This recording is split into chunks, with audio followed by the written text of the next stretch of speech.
Good evening, Junior Gold. Coach Hill here, wearing my favorite long drink shirt.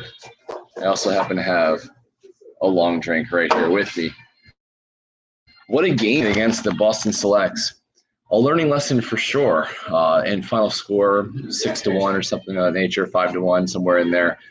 Uh, it was a game that did not mean much standing wise. I'm actually very happy with where we ended up. We're going to pick up the GMG team tomorrow that we tied in game one. We'll have them in the semifinals tomorrow, 9:15.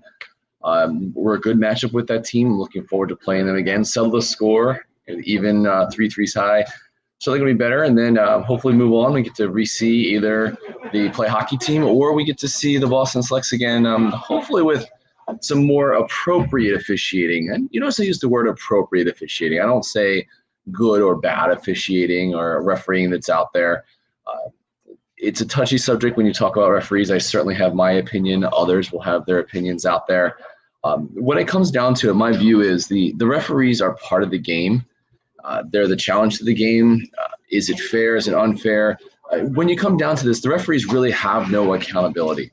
I said that before. And unfortunately, in the state that we are, both as a society and we look at it from the public nature, we were in youth sports, the amount of money that parents invest into it, the amount of time that coaches put into it. You look through the referees.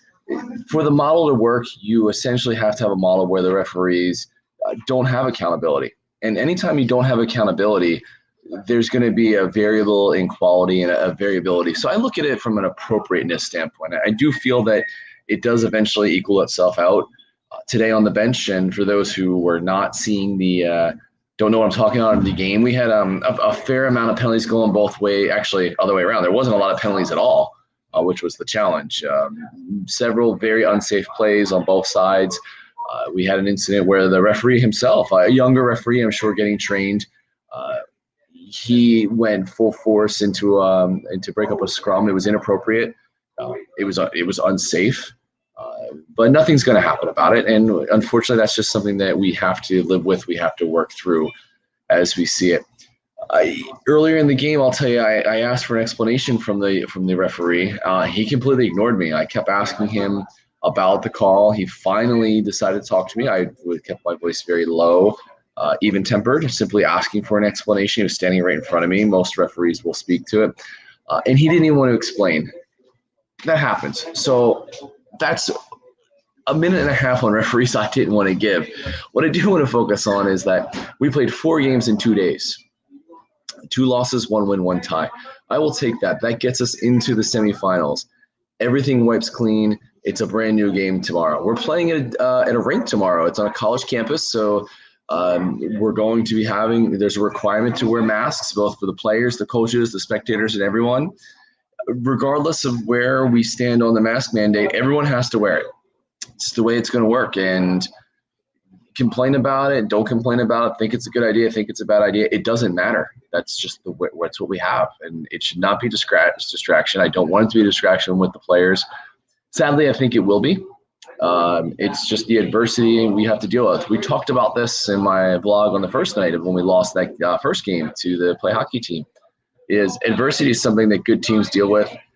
Everyone has it. It's how do you respond to it? We saw with the play hockey team today when they lost to GMG, they couldn't deal with adversity, just like we spoke about. They cruised through day 1, get to day 2, think they're going to have a challenging day tomorrow. I think we're going to have a very successful day tomorrow.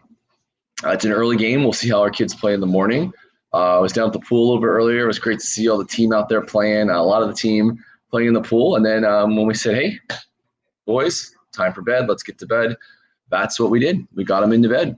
Tomorrow's the last day, folks, here in Maine. Whether win, lose, or draw, I still think it's a successful weekend. I hope we can bring home some hardware.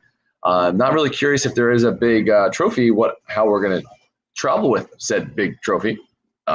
Guess we'll figure that out at some point.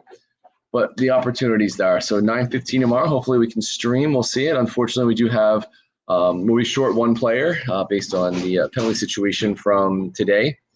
That just means that we need to win the first game so we can have the full slate back. Injury-wise, we're back healthy. So we will be short in the morning for 1 suspension, but then we'll be right back into it, hopefully in the championship game. Everybody have a great night. It's been my pleasure. I'll try to get a vlog out early morning tomorrow.